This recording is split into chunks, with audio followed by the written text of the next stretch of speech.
उसका इंतजाम भी ईश्वर अपने आप करे। ये कह के देवदूत चला गया। एक राजा का लड़का था जिसका नाम जोसेफ था। उसने उसको ये भी बता दिया था, जोसेफ के साथ उसकी रहन सहन था। ग्रंथों में अलग अलग बातें आती हैं, लेकिन उसके साथ शादी हुई और उसको पता लग गया कि तो माँ बनने ये कि ये तो गलत बात है। लेकिन उसको भी देवदूत ने रात के समय प्रकट होकर कहा कि ये तो इस प्रकार से होना था और ये कोई ऐसी वैसी बात नहीं है, बहुत विशेष बात है। और जो तेरी पत्नी के गर्भ से बच्चा पैदा होगा वो बहुत गुणों से संपन्न होगा, बहुत महान होगा, एक महान राजा होगा। वो संतुष्ट हो गया उससे। लेकिन उसी टाइम रोम के राजा ने एक हुक्म जारी कर दिया कि सबकी जनगणना करनी है, जो जिस प्रदेश का रहने वाला है उसके प्रदेश में चला जाए। अब उसके लिए लोग इधर उधर से जाने लगे, तो वो भी जिस शहर में रहते थे, मरियम और वो, तो जोसेफ का ओरिजिनल जो देश था वो बेथलेहम था। बेथलेहम जाने के लिए वो दोनों चल पड़े। उसको बच्चा होने की टाइम पूरा हो गया, लेकिन फिर भी वो चलते चलते गए। रास्ते में रात हो गई। एक छोटा कोई कस्बा था। रात होने के कारण कहने लगे कि अब और ज्यादा चलना मुश्किल है, रात हमें गुजारनी चाहिए इसी शहर में, अगले दिन सुबह उठ के चलेंगे। जितनी सराय थी शहर में उन्होंने कोशिश की, जोसेफ में कहीं किसी कोई कमरा नहीं मिला। जितनी सराय थी सबने पता किया, पूछा गया तो सबने कह दिया कि भाई सब कमरे रुके हुए जगह, सब कमरे रुके हुए जगह। परंतु एक सराय में एक आदमी ने जब देखा कि यह लड़की गर्भवती है, कहने लगा मेरे पास कमरा तो कोई नहीं है, लेकिन एक जगह मैं आपको दे सकता हूँ जिसमें आपकी रात कट जाएगी। जहाँ घोड़े बांधते हैं, अस्तबल बोलते हैं उसको, वो जगह उसको दे दी। रात को उसको पीड़ा हुई, बच्चा पैदा हो गया उसी जगह। कोई उसके पास सामान नहीं था, कोई कंबल था, चादर थी।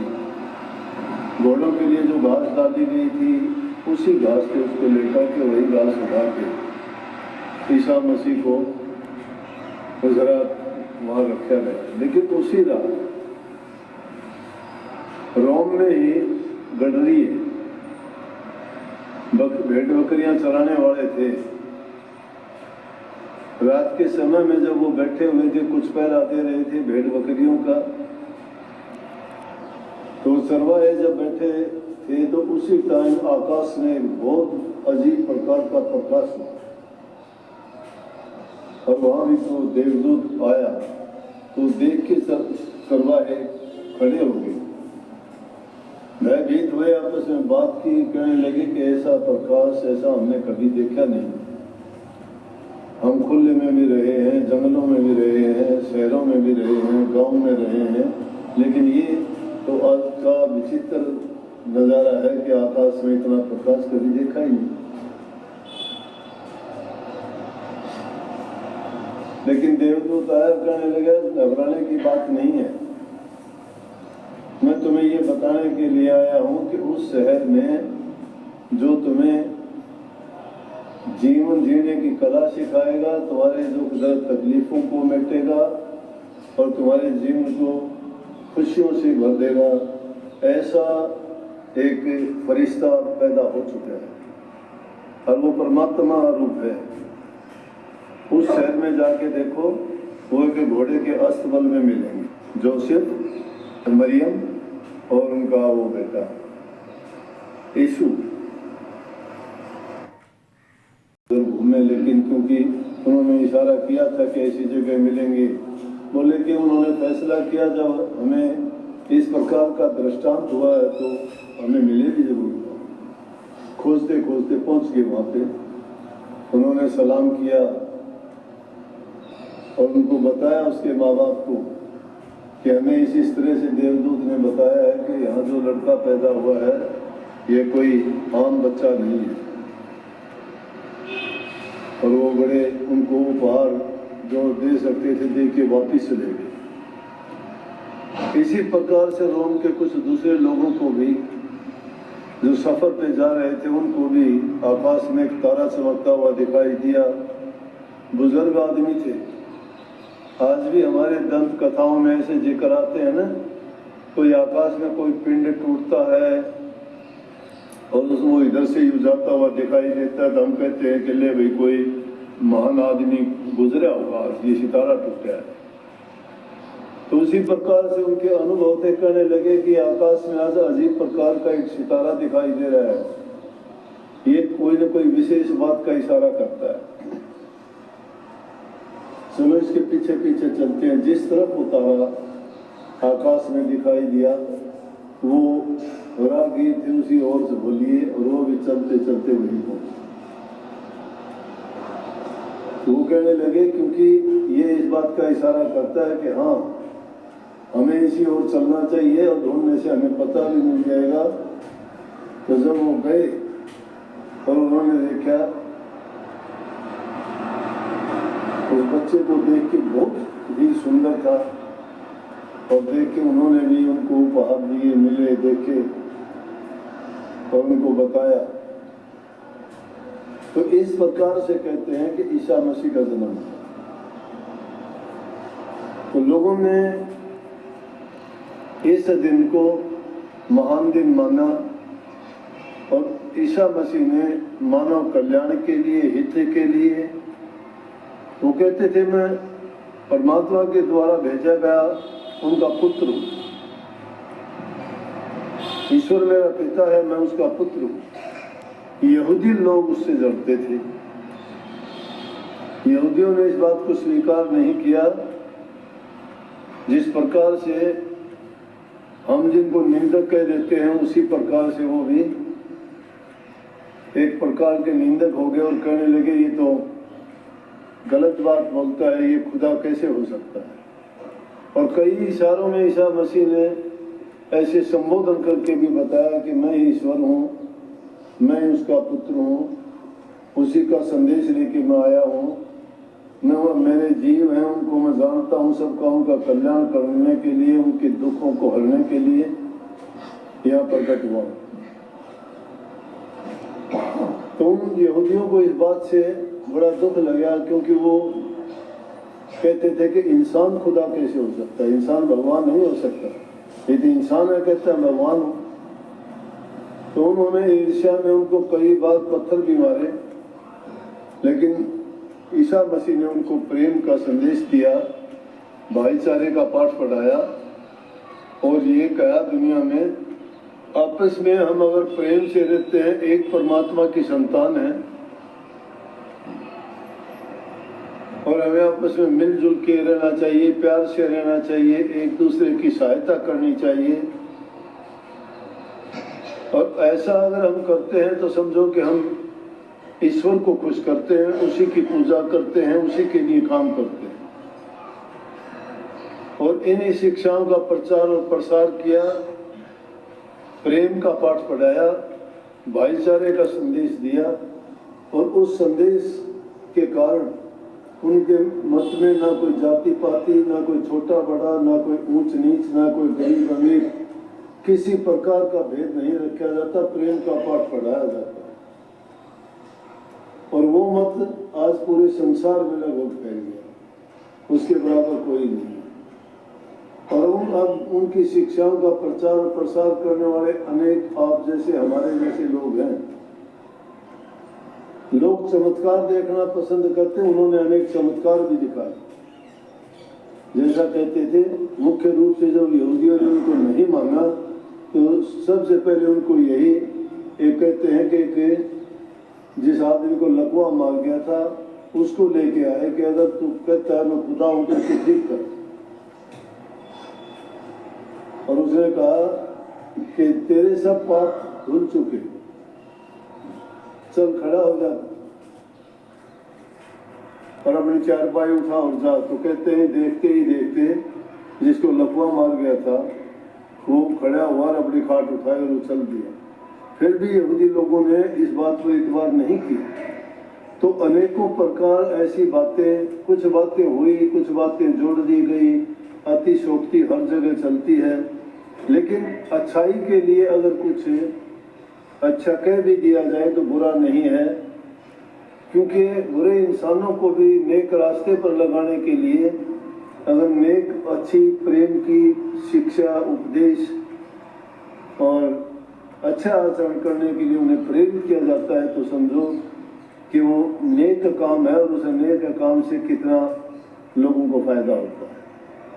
तो वास्तविकता तो उनके जीवन की कहानी ये है। बाकी की बातें तो उसके बाद की हैं, उन्होंने अपने जीवन में काम किया, लेकिन कुछ लोगों को उनकी बात रास नहीं आई। लेकिन उन लोगों को, किसी को भी, अपने दुश्मनों को भी माफ करने के लिए कहा। में टांग के जो क्रोस का निशान आज भी देखते और लोग उसको अपने अच्छे सगुन के लिए गले में लटकाते, उनकी यादगार के लिए। इस प्रकार से जिंदा जी उनको उसमें पट्टे के बीच से गुलमेट मार के लगा दिया गया, लेकिन आज तक नहीं की। उनको भी, अपने दुश्मनों को भी, जिन्होंने इतना विरोध किया, उनको भी कुछ नहीं कहा। यही शिक्षा हमारे संतों की है, चाहे वो किसी देश में हो। संत महापुरुष जितने भी हुए, सब ने उन्होंने ये कहा कि हम किसी से बैर विरोध नहीं करते, लेकिन जिनके कुबुद्धि होती है, हर प्रकार के लोग होते हैं दुनिया में, वो कोई किसी चीज से, कोई किसी चीज से, कोई अपने स्वार्थ के लिए, कोई अपने लालच के लिए महापुरुषों से दुश्मनी कर लेते हैं। लेकिन महापुरुष किसी से दुश्मनी नहीं करते। वो तो यही संदेश सबको देते हैं कि मालिक तुम्हें सद्बुद्धि दे, सही रास्ते पे चलो, प्यार करो, सब जीवों पर दया करो। इतने मत प्रचलित हैं संसार में, सब मतों के अंदर ये मुख्य रूप से संदेश है कि किसी जीव को न सको। और सीधी भाषा में हम भी सत्संगों में कितनी बार कहते हैं, मन से, वचन से और कर्म से कोई बुरा काम न करो। मन से कोई भी मन में बुरा ख्याल विचार न लेके आओ, क्योंकि मन में अगर कोई खराब, बुरा, पाप का, दुष्कर्म का विचार पैदा होगा तो तुम्हारे से काम करवा भी लेगा। हमारे विचार में बड़ी शक्ति है, ताकत है। जो इंसान जैसा सोचता है, सोचते सोचते सोचते सोचते वो करेगा।